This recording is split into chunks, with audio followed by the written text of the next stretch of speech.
محمود اس کے سامنے شرط رکھ دیتا ہے کہ اگر نیہا اور عمر کی شادی ہوگی تو اسامہ اور رمشا کی بھی شادی ہو۔ وہ حیران ہو جاتا ہے اور وہ کہتا ہے ایسی بات نہیں ہے، لیکن یہ مناسب نہیں ہے، رمشا میری ابھی بیٹی چھوٹی ہے تو اس کی ابھی ہم شادی نہیں کرنا چاہتے۔ لیکن محمود کہتا ہے شادی ہوگی تو اسی شرط کے بنا پر ہوگی، ورنہ کسی کی بھی شادی نہیں ہوگی۔ تو وہ پریشان ہو کر اپنی بہن کے گھر سے چلا جاتا ہے، لیکن وہ بہت پریشان ہوتا ہے کہ میری بہن کا گھر ہے، میری بہن کا گھر بھی خراب نہ ہو جائے، کیونکہ وہ جانتا ہے محمود کس قسم کا آدمی ہے۔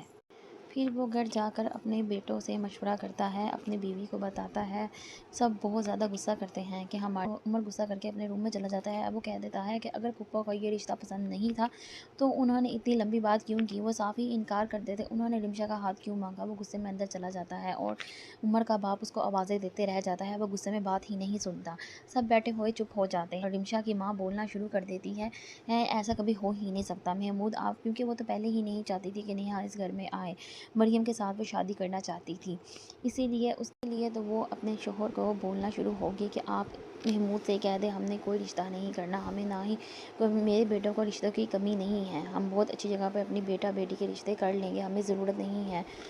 وہ چپ ہو جاتا ہے اور اپنے کمرے میں چلا جاتا ہے۔ ہر روز ان دونوں میاں بیوی میں بحث ہوتی ہے رمشا اور عمر کے رشتے کو لے کر، لیکن اس کا باپ نہیں مانتا۔ وہ کہتا ہے باہر رمشا میری اکلوتی بیٹی ہے، میں اس کا باہر کہیں رشتہ کرنے سے اچھا میری بہن ہے، مجھے میری بہن پر پورا یقین ہے، میں اپنی بیٹی کی شادی وہاں ہی کرنا چاہتا ہوں۔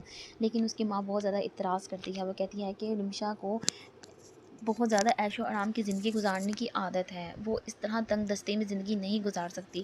عمیر کا باپ کہتا ہے کہ جب ہماری بھی شادی ہوئی تھی ہمارے پاس کیا تھا، کچھ بھی نہیں تھا۔ تو آگے سے عمر کی ماں کہتی ہے کہ آپ بہت محنتی تھے، محمود نے کیا کیا، اس کے بعد بھی کچھ نہیں تھا، اس نے کیا کیا، ابھی تک وہ وہاں کا وہاں ہی کھڑا رہ گیا، لیکن آپ نے بہت محنت کی اور آپ نے یہ پراپرٹی بنائی، آپ نے اتنی سہولتیں دی مجھے، میرے بچوں کو، ہر چیز پوری کی ہماری۔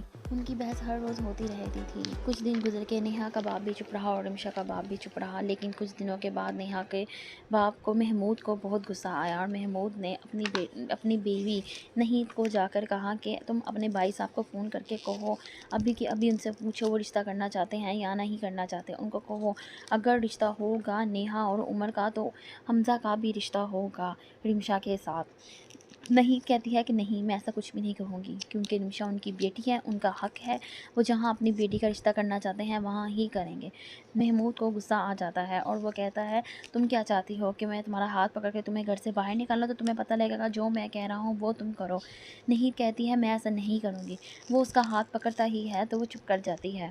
وہ پھر اپنے بھائی صاحب کو کال کرتی ہے، فون کر ان کو کہتی ہے کہ بھائی صاحب یہ رشتہ اگر آپ نے نہیں کرنا تو آپ بتا دیں، میں آپ کی بہن ہوں، میں چاہتی ہوں نہیں رمشا ہمارے گھر آ جائے، میں اس سے بہت پیار کروں گی، آپ میری بیٹی ہے اور میرے گھر آ جائے گی تو اس سے اچھی اور کیا بات ہوگی۔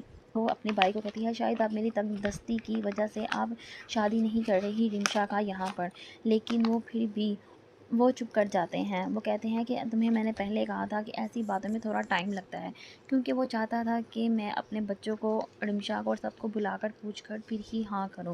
جب فون بند ہوتا ہے تو وہ اپنی بیوی سے کہتا ہے کہ میں صرف تمہاری ضد کی وجہ سے چپ ہوں، ورنہ اب تک میں نے ہاں کر دی ہونی تھی، لیکن وہ پھر بھی نہیں بولتی۔ وہ کہتی مجھے اس رشتے میں کوئی مناسب وقت نہیں لگ رہا، مناسب چیز نہیں لگ رہی، میں نہیں خوش ہوں اپنی بیٹی کے رشتے کے لیے اور نہ ہی عمر کے رشتے کے لیے۔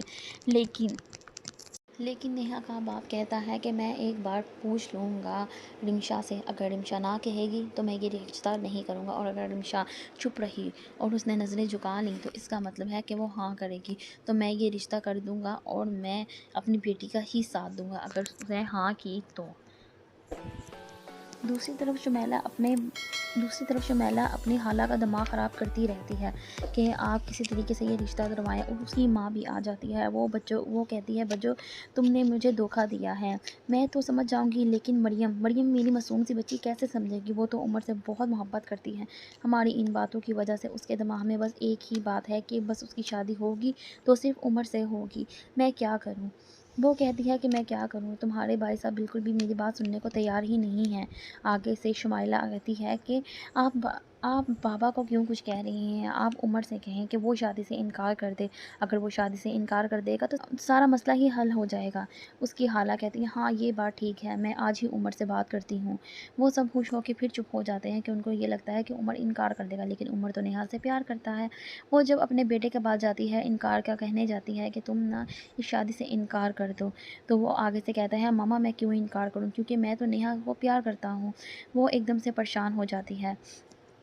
عمر کی ماں پریشان ہو جاتی ہے اور کہتی ہے کیا جادو کر رکھا ہے تم لوگوں کو نیہا نہیں نے تم سب پہ، تمہارے بابا بھی میری سننے کو تیار نہیں ہے اور تم بھی میری نہیں سن رہے۔ میں نے کہا مجھے وہ نہیں پسند ہے، مجھے نہیں، میری ایک بھی آنکھ نہیں بھاتی وہ، تم کیوں نہیں اس کو چھوڑ دیتے؟ وہ کہتا ہے کہ بابا کے بات کرنے سے پہلے ہی میں نے آپ سے بات کرنی تھی کہ میں نیہا کو پسند کرتا ہوں اور میں اسی سے شادی کروں گا، اور میں کوئی ایسا کام نہیں کروں گا ماما جس سے کہ نیہا کا دل ٹوٹے۔ وہ یہ بات کر چلا جاتا ہے اور نہید بہت پریشان ہو جاتی ہے۔ ادھر سے رمشا بھی اپنے باپ کو ہاں کر دیتی ہے شادی کے لیے۔ ان دونوں کی شادی بہت اچھے طریقے سے ہو جاتی ہے۔ دوسری طرف نیہا، دوسری طرف مریم شمیلہ اور اس کی ماں، وہ کہتی ہیں جو مرضی ہو جائے، جیسے مرضی ہو، ہم ان کی شادی کو بسنے ہی نہیں دیں گے۔ وہ شادی تو ہو جاتی ہے لیکن مریم